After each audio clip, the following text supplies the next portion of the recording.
know we gon' talk about it. Let's talk about it.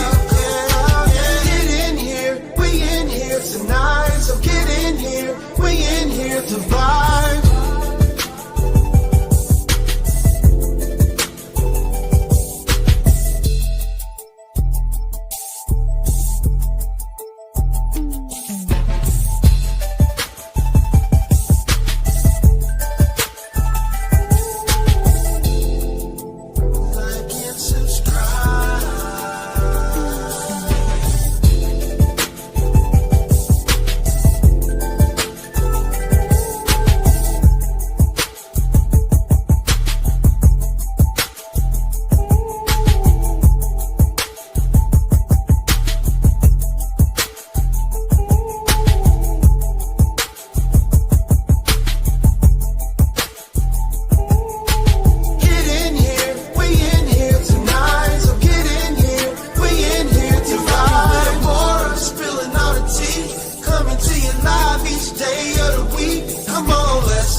Hey y'all, can y'all hear me? Let me know if y'all can hear me. So we are back. Let's watch this video. I have not seen it. This will be my first time seeing it. I cut the intro short because I just want to go on and jump right on into it, y'all. Let's see this video. This is the video of thank you, Black Swan. Oh, I appreciate that. She sent me a super sticker for $19.99. Thank you so much. I appreciate you, girl. I do. Thank you so much. So let's get into it. I have not seen it. This is of Ben Crump and what's the other guy name? Is it something Daniels? What's his name? Well, we're here in a minute. I can't think of the guy that's helping him, but anyway. But let's find out what they have to say. Okay. All right. So wait a minute. Oh, Harry Daniels. Okay. Ben Crump and Harry Daniels. They are speaking. I'm assuming this is the first time they've spoken out about the situation. We've seen both versions of the story as far as we've seen his cell phone footage that he came out showing that he took. And then we saw the body cams. Okay. I want to say 3 or 4 different angles of the body cam. Okay. All right. Let's listen, y'all. Turn up y'all volume because listen, this is my first time seeing this with y'all. Okay. This is my first time watching this with y'all. All right. Here we go. Let's listen in live from St. Paul's Church in Jacksonville. Good. All right, good morning. My name is Attorney Harry Daniels. Along with myself, Attorney Ben Crump. Also joining us, Attorney Keith out of North Carolina, Attorney Griggs as well. We got several other people that we're going to introduce in time. Before we get started, we're in the house of the Lord. We're going to usher in the spirit. We're going to bring up the Pastor Frank James. Go lead us in prayer this morning. Okay, so he led them in prayer. Hold on. Let's go past the prayer. In Jesus' name, amen. Okay, let's go. 2025 this year, America saw what America is. You saw injustice. You saw abuse of police power. But most importantly, we saw a young man that had a temperament to control himself in the face of brutality. William McNeil. Let me be clear. And people talk about him pleading guilty to resist without violence, to drop no suspended license. That entire stop was not just pretension, racial motivated, it was unlawful. And everything that stemmed from that stop was unlawful. What we're not going to do this morning is get in the back and forth between the leaders of Jacksonville. What we're going to do, we're going to focus on the facts. And everybody start a video. You can release all the body cameras you want, but the body camera, the cell phone footage was unedited. It's a reality. You can talk about a knife being in the car, but it was not a weapon because he did not weaponize it. He stayed calm. The only weapon that day was the Jacksonville Sheriff Office. The nation saw it. Everybody saw it. And we are here for redress and get justice for the McNeil family. Nothing more, nothing less.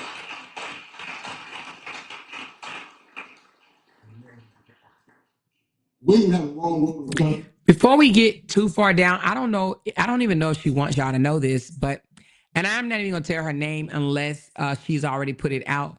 But one of our members is family to this young fella. Okay, so this is one of our members' family member. So yeah, I don't know if she wants me to let y'all know, but this is a family member of one of our favorites. Again, I'm not going to say it unless she tell me I can, but I don't know if she wants everybody to know right now. But she is a auntie of the William McNeil that was involved in this situation. I'm not going to get in this English. You see pictures and things online, but William attended Nixon College, band scholarship. His president is here today. So this narrative, they always have this narrative. He was a thug. He was a Trump. That's the narrative. But we were doing everything. We were doing everything right. A college student on scholarship, doing what's required of him to be a better person. And all he did was exercise his fundamental rights, his God-given rights, to answer a simple question. Why are you stopping me? For not having headlights on during the day? Did y'all see the video where the officer came with no headlights on? No windshield wiper, no smoke, no fog, no rain. So anybody would be confused, why are you stopping? And he exercised that right to answer that question. And they bullied him, intimidated him, broke his window, and beat him and caused permanent injuries. Now, I'm going to step aside. We got a lot of folks up here to get a chance to speak. And we'll come back for a Q&A. We'll have limited Q&A with William. His parents are here. Solomon, Latoya, and Stephon Alton is here as well, wearing the red. Next, we'll bring up my good friend, my colleague, Attorney Ben. We home in Florida, so I have to bring him on. Ben Crump.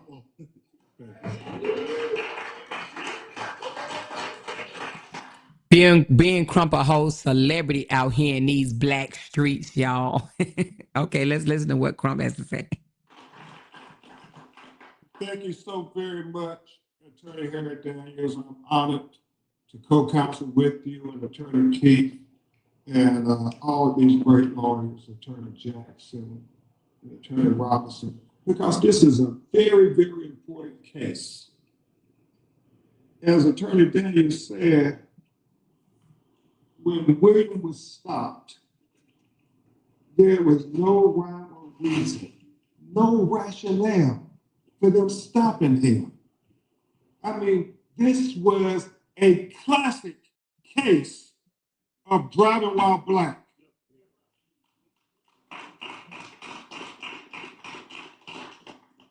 And I applaud William McNeil for keeping his demeanor, his calmness. I mean, Attorney Daniels, I thought the trained police officers were supposed to be the ones to de-escalate the matter. They were the ones escalating the matter while this young man represented the best of us. He kept calm. He was trying to de-escalate the matter. He just kept asking simply, why are you stopping me? I mean, think about that.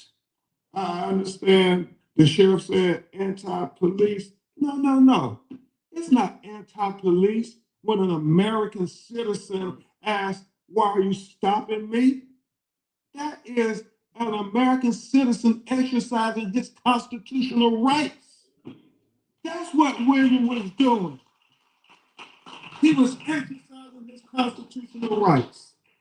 And Attorney Daniels and I seek to remind America that we are a democracy, that we believe in the Constitution, and that all American citizens have a right to the protections of the Constitution, that this is not a police state where the police are above the law and that they have no accountability. No, the last time I checked, America is still a democracy, and our citizens still have a right to the Constitution.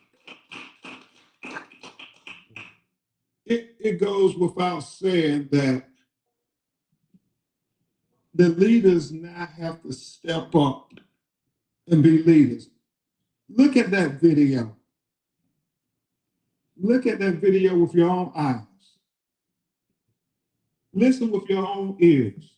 We have audio, visual evidence, proof of what happened. Nobody has to narrate it for us. To the sheriff, respectfully, you can't justify this. You can't condone this. You have to condemn this. You have to look at that video and say, this does not reflect our training, our policies, or our values. And you need to terminate that officer immediately. Immediately.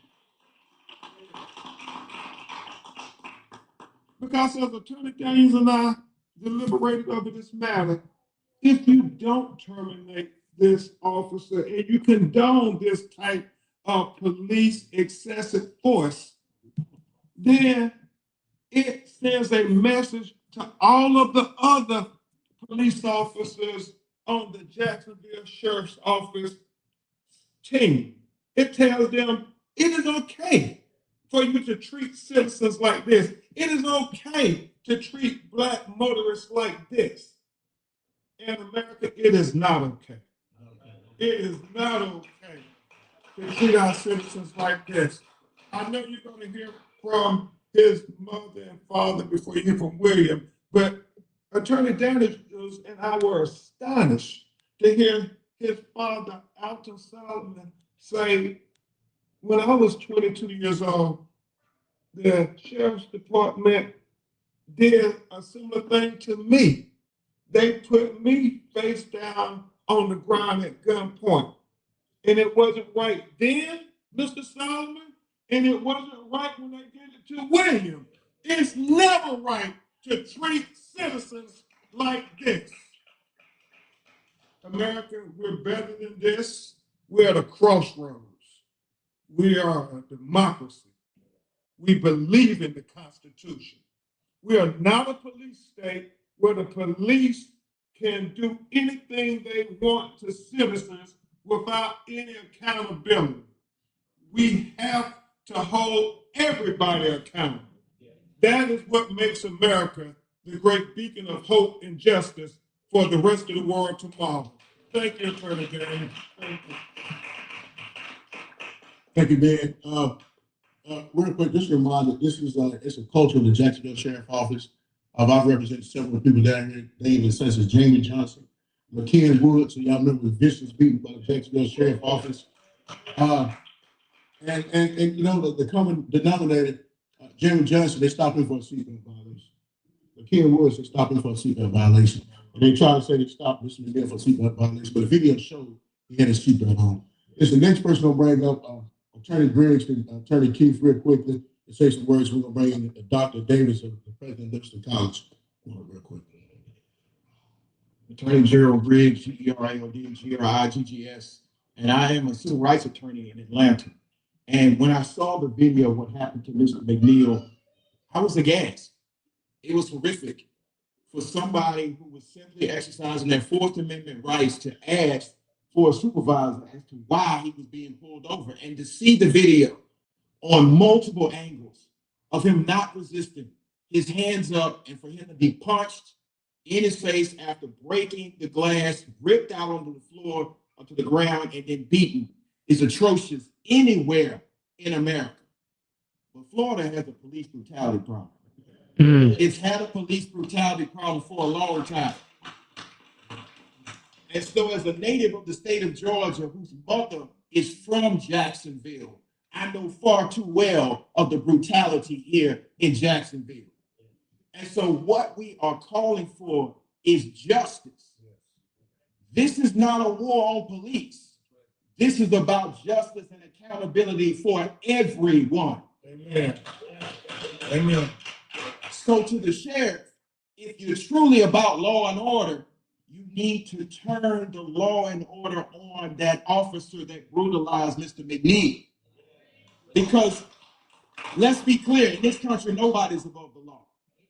Nobody can violate the Constitution and not have consequences.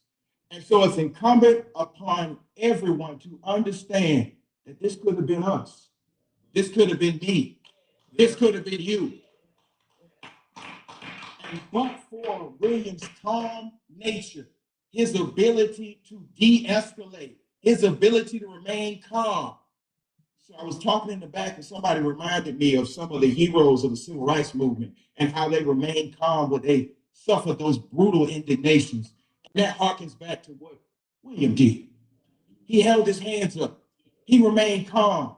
He took a punch without retaliating. Yeah.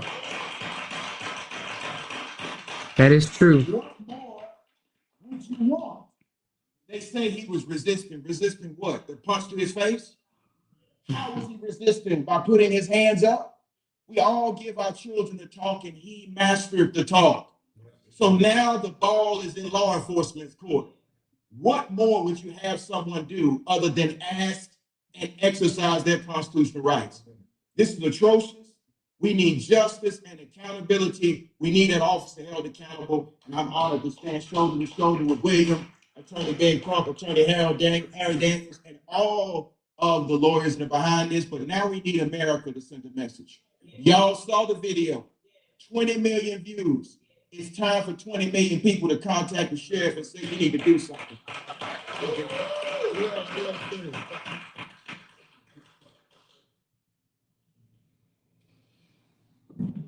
Jason King, I would like to say a couple things. We're not going to take a lot of your time. First of all, I'm blessed and honored to be here to assist Mr. Daniels, Mr. Crump, Mr. Greggs, Mr. Covington. I'm out of Greensboro, North Carolina, Charlotte, North Carolina. And we flew in because this case is important. It represents everything we stand for.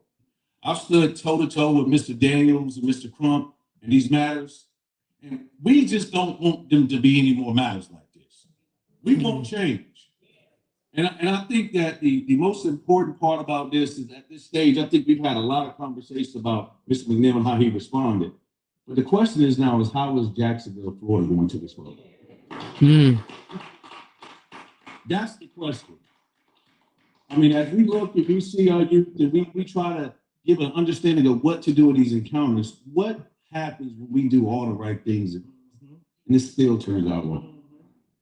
What happens next? How do we turn the page? How do we make it to where you don't have to fly all these people in to fight for something that should have never happened in the first place? And so I would like to say a couple of things. I would like to say, first, I'm honored to be here, and we are here to fight for you. And we're going to fight. And we're going to stay as long as it takes. We'll fly in every time we need to. I'll come back. We'll come back. And we want accountability. And we want it at all levels. And we don't want this to be a situation swept underneath the rug, because if not, it's going to happen to somebody else. Thank you. Thank you very much, Attorney Keith and Attorney Griggs. It is not lost on us, as Attorney Daniel said, that William represented the best we had to offer. He had never been arrested, never been convicted of any crime. And you can see from everything that happened on the video, he was a very measured young man. And he was trained at a historically Black college and university of Livingston, college in North Carolina, and it exemplified the best that our children are. You know, when you think about this moment, this truly is what he exhibited was a 21st century Rosa Parks moment where an African American had the audacity to say, I deserve equal justice under the law. I deserve to be treated like a human being with all the respect that a human being is entitled to. And we can only imagine, had he not been filming that video, what the narrative would have been. And I guess as Attorney Daniels told me, no, we know what the narrative would have been because he said they didn't know he was filming, so they wrote these reports that were completely contradicted by the video. Mm-hmm. And so, God knows you're gonna hear from his mother and father in a minute. I can't think of what Black mothers must feel when they watch that video. It's hard if you're not a Black mother to fathom how much you have to pray every time your child leaves the house that they don't become the next hashtag. Mm. Well, he's a hashtag, and thank God he's here because he represents the best of us. Livingston College and HBCUs around America can be proud of William McNeil Jr. Yeah. And President Anthony Davis, the president of Livingston College, who, like Attorney Daniels and I, are a great Omega man. Did not think it robbery to come and stand with his student to let them know that all the HBCU family stands with them. So we're going to hear from this great leader, President Anthony Davis. The rooms are lovely, dark and deep, but we have miles to go before we sleep, and miles to go before we sleep, and miles to go before we sleep. Meaning that guess what? We have a lot of work to do. My name is Dr. Anthony J. Davis. I am the 13th president of Livingston College, an HBCU in Salisbury, North Carolina, where Will, that is my affectionate term for him, Will, attends. A biology major who volunteers to play in the marching band. A biology major, not a music major, a biology major that volunteers to play in the marching band. Volunteer in the marching band, as an academic student in biology, but also spends time on the weekends being a servant. Like Dr. King said, all of us can be great because all of us can serve. This young man will volunteer on the weekends helping young men and women who don't have the funds to get their cars repaired. He'll find a little corner with a shade tree and he'll go ahead and he'll help students from that old hymn book, if I can help somebody. As I pass it along, if I can cheer somebody with the word or a song, if I can show somebody that they're traveling along, then my living will not be in vain. But we see in that video that his rights were violated. Yes, they were. You know, but he showed us restraint. He showed us resolve, showed us resistance. Yes. But you know what is he showing us today by standing here tall and strong? That he's resilient. That part. Which means he's honest. And so, my appeal, first of all, I want this family to know that the entire Blue Band Nation stands with Will. Mm-hmm. We stand with you. Mm-hmm. And we believe what Dr. King said, an injustice anywhere is a threat to justice everywhere. Yes, sir. Just know this.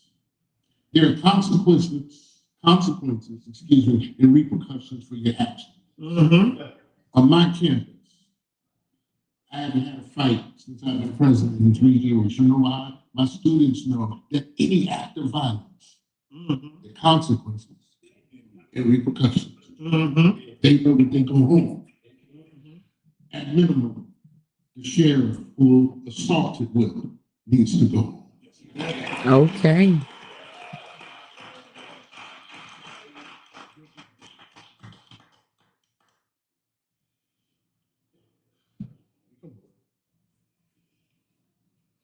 Hello, I'm Latoya Solomon. I'm Williams McNeil's mother. He's my firstborn. He's also my only son. I have 4 children. He is the only boy. I have 3 girls. The day I seen that video, I couldn't finish it past the window breaking. It wasn't until maybe a few months ago I finally finished the whole video. But I'm thankful to God for protecting him because I know what the outcome Could have been, yeah. but I believe in faith in God is what protected my only son. And I think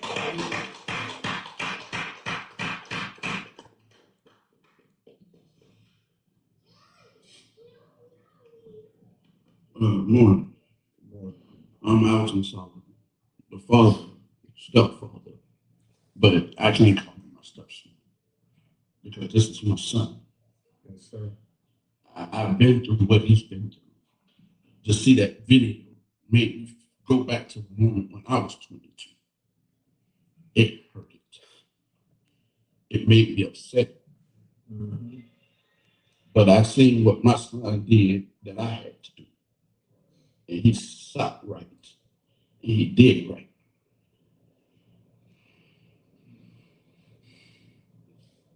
To see that it's a hurting feeling.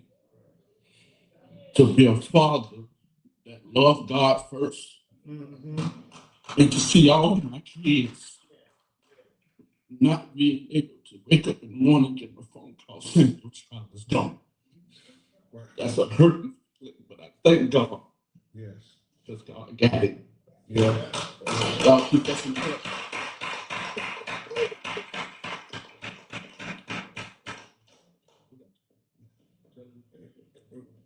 We're just gonna make a few remarks before we go to Q&A. And keep this family in prayer because as his mother and father both said, they knew he could have been the next hashtag. It could have been a different result had he not kept his demeanor.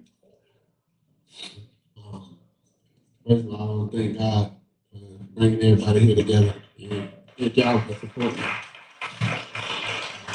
me. That day, I just really wanted to know, why I was getting pulled over and why I needed to step out of the car. You know, I didn't do nothing wrong.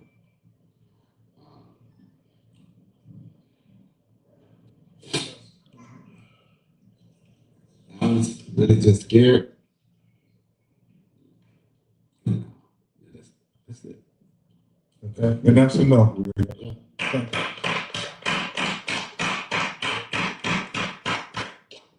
Justice for William McNeil. Justice for William McNeil. Justice for William McNeil. We have to stand up for our children. We have to speak up for our children. We have to fight for our children. If we don't fight for our children, nobody else is going to fight for our children. That's what Attorney Days, our legal teams, we have vowed to fight for justice for William McNeil. And we're going to need all of y'all fighting with us. Everybody. And so we're going to have a few questions and answers from the media. And if you can identify yourself when you ask your question from the media. Yes, ma'am. Can you identify yourself?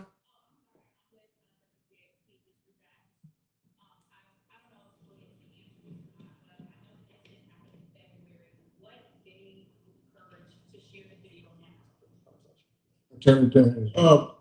That's a great question. William was very afraid.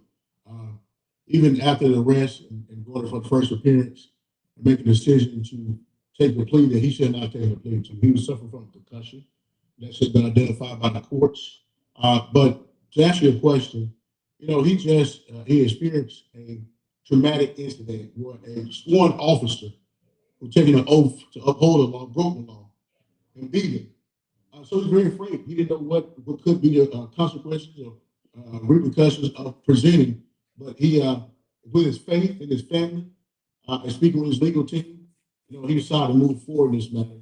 Particularly that it's not just about William McNeil. It can be somebody else tomorrow, and that's what drove him to come forward. I would simply say this. Thank God he recorded that video. Thank God he recorded that video. Yeah. I mean, when you think about all the young people should be recording these interactions with law enforcement, because what it tells us, just like with George Floyd, if we don't record the video, we can see what they put in the police report with George Floyd before they realized the video existed. And now we see what they put in the police report before they realized William McNeil video existed. So everybody, make sure you keep recording all of these interactions with law enforcement. I wonder, it was said earlier, quote, we all give our children talk, and he mastered the talk. William, are you able to share what you were taught growing up about police encounters, and how did that come into play in the video? Basically, what I was taught is to instead of fighting them on the street or we don't have power, fight them in the courts. Amen.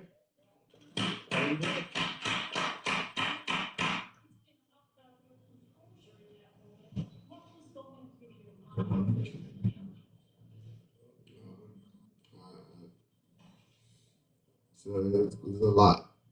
There's a lot going through. Right.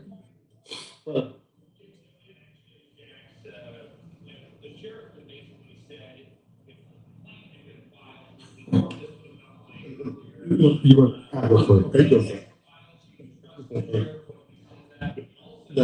yeah, you go.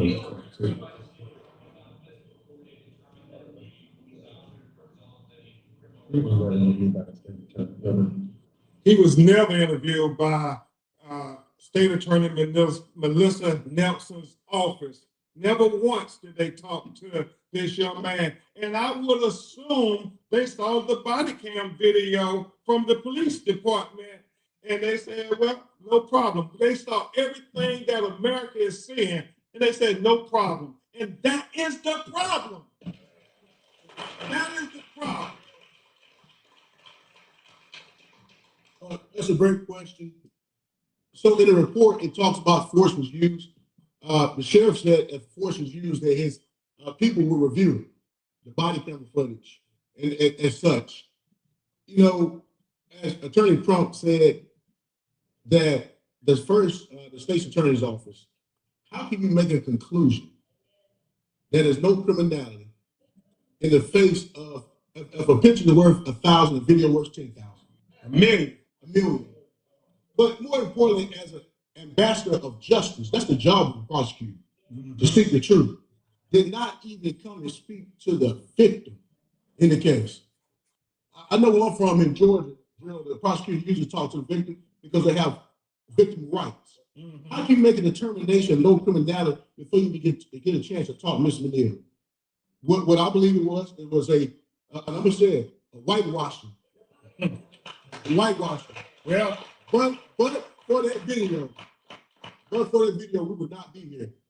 And we thank God that Mr. McNeil had the courage to record. And let me address the first part of your question about why he didn't make an internal complaint. You watch that video. what is alarming to me is that there are several officers on the scene. And they seem like it was business as usual. And so, how can you trust a system like that to say, oh, who are you going to report the police to? The police? That's why we believe you need an independent investigation separate from the state attorney's office here in Jacksonville, Florida. We do not believe that is an independent investigation. I know several citizens have said they believe a conflict of interest is between arises with the state. Yeah, I absolutely do not agree with police officers doing their own investigations. Like, come on. When things like this happen, it should be put in file that is automatic, sent out for someone else to do an investigation. Because just to be honest with you, it's hard to look at your own colleague, especially somebody that you like, and charge them with something or violate them for something. So it should automatically be an external investigation, not internal. Sheriff's office in Jacksonville. A person who is unbiased looking at this video sees William as a victim. Unfortunately and apparently, the state attorney or the sheriff's department never saw William as a victim. They only saw him as a perpetrator, a criminal, the worst that they would define a person. But we saw the best in William. We see the best in our children, just like you see the best in your children. This is about driving while black. We don't believe they ever would have done that had this been a young white citizen. Go ahead. Go ahead.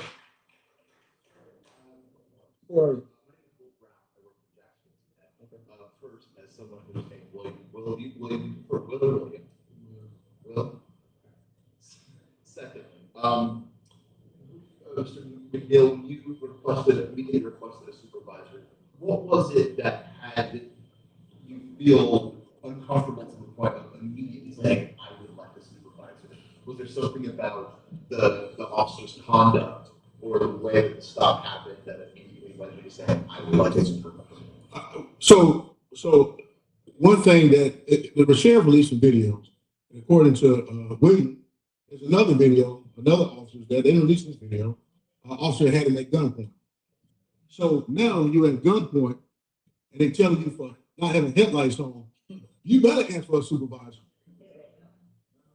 So the request, the gunpoint, that you were at gunpoint. Not initially, but he was continuing to press for us. It was off the camera, you couldn't see it. According to William, he was being held at gunpoint by one of these officers. So the fact remains that this video shows what happened from the initial assault, and the body camera shows the initial interaction. But at the same time, what's your name? What we're talking about is somebody getting pulled over for not having headlights on during the day. That's suspicious within itself. You know, I've been black my whole 44 years. You know, if somebody's telling me they pulled over not having headlights on and it's day outside, no rain or anything, I'm concerned. Yeah. What are you really pulling me over for? Can you bring your supervisor to the scene? And that was his response. Okay. Right here. You mean it? Okay. Yes, ma'am. Okay. Can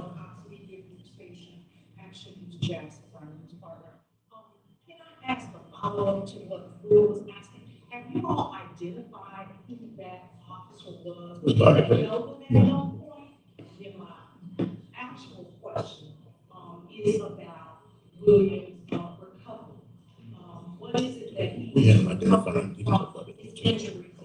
That's right. Yeah, at this point, we think it's more appropriate that the Jacksonville Sheriff's Department identify the officers. We don't want to speculate. If they're proud of the conduct on the video, then they should release the officers' names. I'm gonna. I thought they did everything yesterday. Daniels talk about Williams' recovery and the symptoms that he experienced. I mean, this was a horrific, brutal encounter. Did y'all see where they were knocking his head against the concrete while he was in handcuffs? So, not to go too much into it, William actually. If anything like this ever happened to me, I'm calling Ben too, because baby, Ben, did y'all see that? Did y'all see how they was doing that? I'm calling Ben, y'all. Y'all better stop playing with me. Suffered permanent injuries. You can see he had a fractured tooth. His tooth actually went through his lip, where he had to endure stitches and closed head injury. He was concussed, and he's still on evaluation from doctors at this time. Dr. Davis knows William as the president of Livingstone Colleges, and he can see the cognitive decline. So this is a long recovery for him. These are things that we are ensuring that he get the help that he needs, so he can get back on track. All right. Yeah. Let me say this on that, if you could. And I want you to say that here, let William just stand, because I noticed this morning. His teeth was actually broke. When you still sitting there, can you just I mean, this was a violent encounter. You can tell he's insecure about it, which will go toward emotional duress or distress or something like that, because you could tell he didn't even open up his mouth really wide. He's embarrassed by his teeth. Went into his lip and he has stitches all on his lips. I mean, this is not good policing. Nobody can say this is good policing. And it wasn't just one officer. When William was on the ground, it was multiple officers in there. Put his head into the concrete. So one officer may have been suspended or take police powers away from him, but there's more to come. Right here, this is somebody back over here. Right here, I got you. Hi, Riley Phillips with First Coast News. Were you hit in the face outside of the car at all? Punched again? I mean, the video is clear. He was punched in the face. I mean, Outside. outside the car. Okay. It's clear that he's punched in the face outside the car. And that's good. We invite the media. I wonder why she would ask that when well, I don't know, maybe she didn't see the video. Like they did with George Floyd. It is good to slow down the video, go frame by frame, and count the excessive use of force incidents on this young man, who only crime allegedly was he didn't have his headlights on and he didn't have his seatbelt on. Things that most people would get a notice to appear. He got punches in his face, head beat against the concrete, and a gun drawn on him. That is excessive in the most kind way of expressing it. That is excessive force 101. Yeah, that's your question. Absolutely, he was hit outside the car. Go ahead.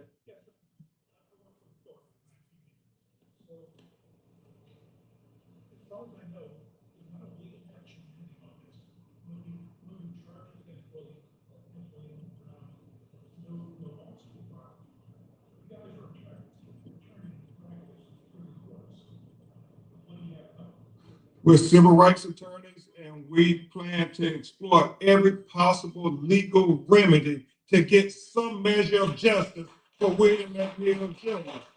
Every possible legal remedy. If this was your child, we're going to do everything that you would want done if this was your child.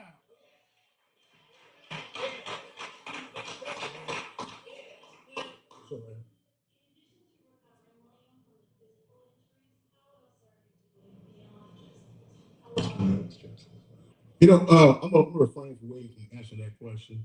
But I heard anyway. I heard. Did y'all hear Ben Crump say mental distress or something? Let's see if it's. Let's see. Go back. Hold on. We still have some issues going on. Hold on. Let me go back. I'm gonna refrain from William from answering that question. I think that, like I said, he still only cares. Wait a minute. Hold on. He said something about some stress. He kind of telling what to say.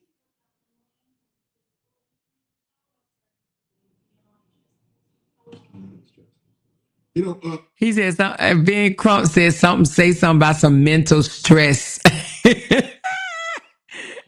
He don't know that mic is on. They funny. I think that, like you said, he's still under care of a doctor. Obviously, he's under care of a physician. But he still has some issues going on.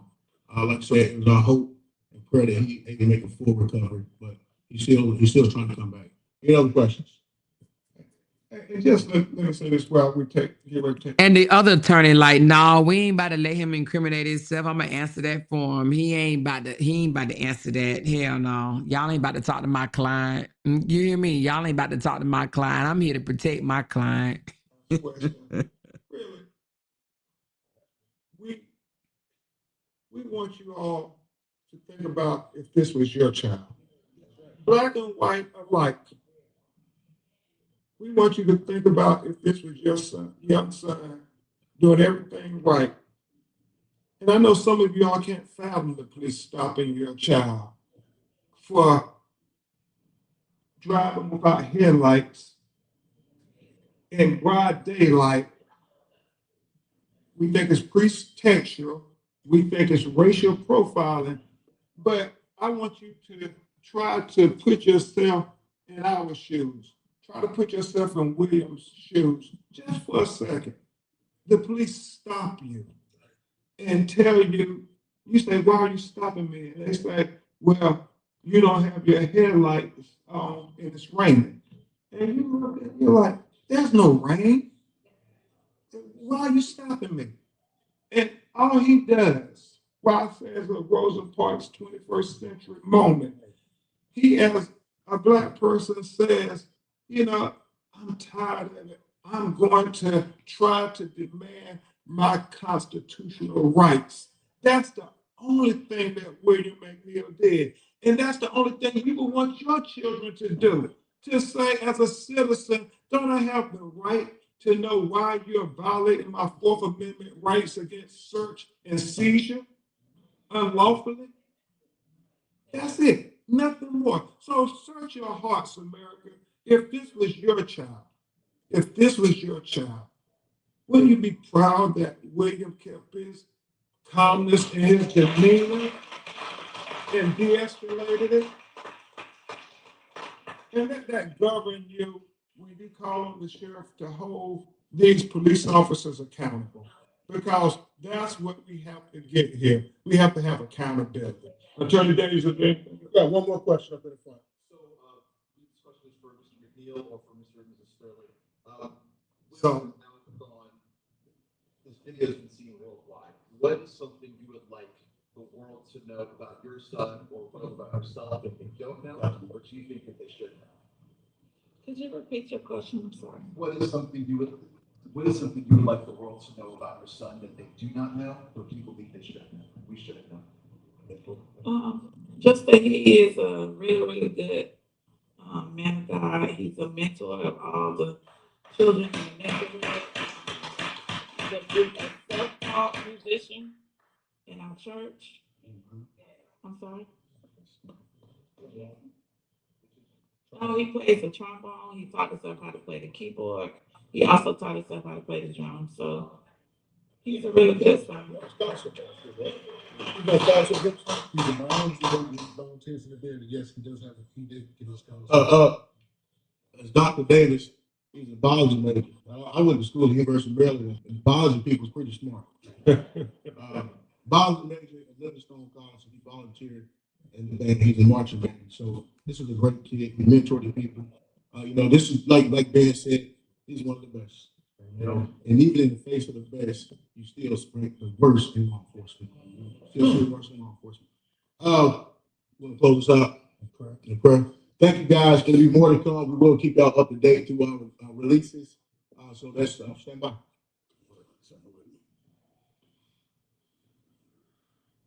I love this kid.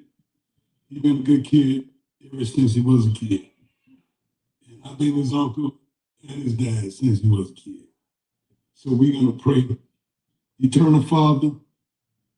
So the pastor is his real pastor. I'm assuming that's the church that him and his mama go to. I'm thinking that's what it is. But what do y'all think? Tell me. What do y'all think? It was a good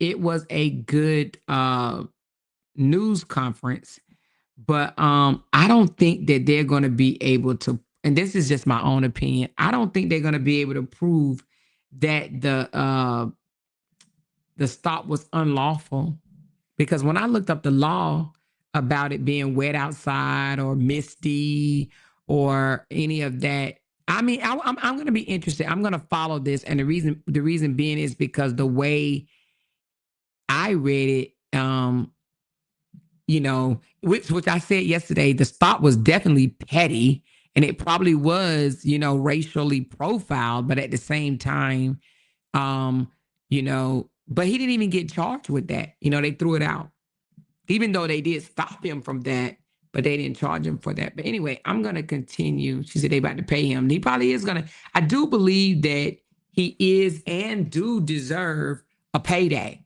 right? I do believe he deserves a payday, and simply because that cop, and I don't even know if that cop's been fired yet. We need to go back and she said that stop wasn't unlawful, but the results was unlawful. Yeah, I agree, Break Room. I don't think the stop was unlawful. However, what the cop did was not right. Was not right. You know, sucker punching him. Basically, he just got some free licks off of a United States citizen, in my opinion. He got some free licks, which I'm wondering is the cop, I know they said that he was pending investigation. They was, you know, looking into it, pending investigation, but I mean, I would think they would get rid of him. She said, even if it was wet, it didn't have to be all of that. He's not the only one in Jacksonville that this has happened to. Oh, gotcha. So that's the thing for Jacksonville police officers. They just pull people over and be like, oh yeah, it's wet. You know, it looks like they get bored sometime and be like, you know what, let me go and harass somebody. You know what I mean? Which is crazy. Absolutely crazy. I mean, absolutely crazy. So anyway, y'all, but I pretty much showed y'all that whole video, so I don't even know if I can keep this up, because I'm pretty sure they're gonna try to copyright strike my ass because, you know, I showed the whole thing. So, but anyway, it's interesting. I got to watch it with y'all. I'm gonna follow it through and see where it goes. She says, I know this shouldn't matter, but it was worse to see multiple black cops present. Yeah, 2 black cops. I mean, they be right there. She said they need to get rid of the sheriff, TK Waters. Yeah, TK Waters. Is it Walters or Waters? Walters. He does seem to be complicit to the behavior and try to cover shit up. And, you know, he got busted in a lie yesterday, or whenever it was, day before yesterday when we talked about it. He got busted in a lie talking about, and you know what? If anything, I do believe that the police department or sheriff department or whatever needs to be held accountable for writing up a false report, because they absolutely did. They said they saw him. They said an officer saw him reach for the knife. Okay. So at any rate, I do believe that they should be charged with falsifying a report. And I actually think that's a felony for falsifying a police report. You know what I'm saying? I believe that's a felony. So I do believe, and the fact that he tried to play it off like, oh, could, you know, to be honest with you, I don't even see how you could see his hands at all. So you can't speculate. Well, your officer lied. Your officer lied and said that they saw him reach for the knife, even though it didn't go anywhere. But that could have been a determination of why he pled guilty too. You know what I mean? They probably was like, hey, they're having a report that you reached for a knife. I mean, if you don't plead out or whatever, we could actually make this thing bigger than what it really is. We don't know, though. We don't know if that's what was said or not, but I could see a cop saying that, you know, you need to go ahead and plead because, I mean, an officer saw you grab for a knife, and I mean, this thing could actually spiral all the way out, and it could be bigger than what it really is. So I would be interested if they mention anything like that, or if they coerced him into pleading guilty to suspended license and resisting a cop. Because to be honest with you, I mean, if you want to say slamming the door is a way of resisting, then okay, I get that part. But resisting arrest, like while he was down there on the ground, I don't call that resisting. I mean, damn, it was for y'all. You just don't know how to take down a suspect without, you know, violence. You know what I'm saying? Punching people in the, you know, face and slamming their face into the ground. And it took 4 of them to do something like that, you know? So she said he seemed like a gentle, reasonable soul. He does. But you got to be careful, you know. I do believe he is, you know, because we know his family. However, you know, just because people show you one thing on the internet don't mean that that's the case. And we know that to be fact. So, but he does seem like a good kid. It seemed like he come from a great home. He don't seem like he was raised by the wolves, if you know what I mean.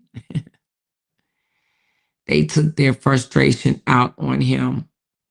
Yeah, the frustration of him, of probably having to be there. You know, it looked like they all just left the donut shop. No, I'm just kidding. How many other false reports have they signed off on? Exactly. Probably quite a few, you know, probably quite a few. So that would definitely be a concern of mine. The fact that they tried to put a charge on him. You know, I don't know about a charge, but they falsified a report. And sometimes they do that for leverage. You know, they use it for leverage, like, you know, if you don't go ahead and plead guilty to this, we can take this all the way out and we can see how it's going to go. So either you plead guilty or we gamble. So what you want to do? Are we gambling or are we pleading? And he was 21 at the time. He's 22 now. He was 21 at the time. So there ain't no telling. So I would be interested to know if he's going to come forth and talk about why he pled guilty. Because it could very well come out that he was coerced. Right, break room. I agree. So let's just stay, you know, let's stay locked in. And she said, did a supervisor even get to the scene? Hell, if one of them 4 wasn't a supervisor, then I mean, I don't damn know, because I don't think so. But it was 4 of them jokers. It was definitely 4 of them jokers. So we don't know, you know, who's supervising, who's not, you know. So, but it is, what time is it? 1:21 in the a.m. and I got 90 people. So I'm about to get off so I can get in the bed and do this thing again tomorrow. But thank y'all for pulling up. Thank you, Black Swan and Popeye's Chicken, for showing some love. And I think somebody else sent a coffee. I can't remember who it was. But I can't remember who it was. But thank y'all so very much. And y'all, I'm about to go to sleep. I'll talk to y'all later. Hit that thumbs up button. And we out, y'all. Love y'all. Bye. Because they can't make $1 without mentioning down one of our names. Jay! She kept talking about We that got these family. hoes over there clapped out She kept bad. talking about that family. She kept talking Internet about that gangsters. family. She kept talking about that family. She kept talking about that family. That family. She kept talking about that family. Talking about that family. These motherfuckers don't be wanting to listen about. Because they can't make $1 without mentioning down one of our names.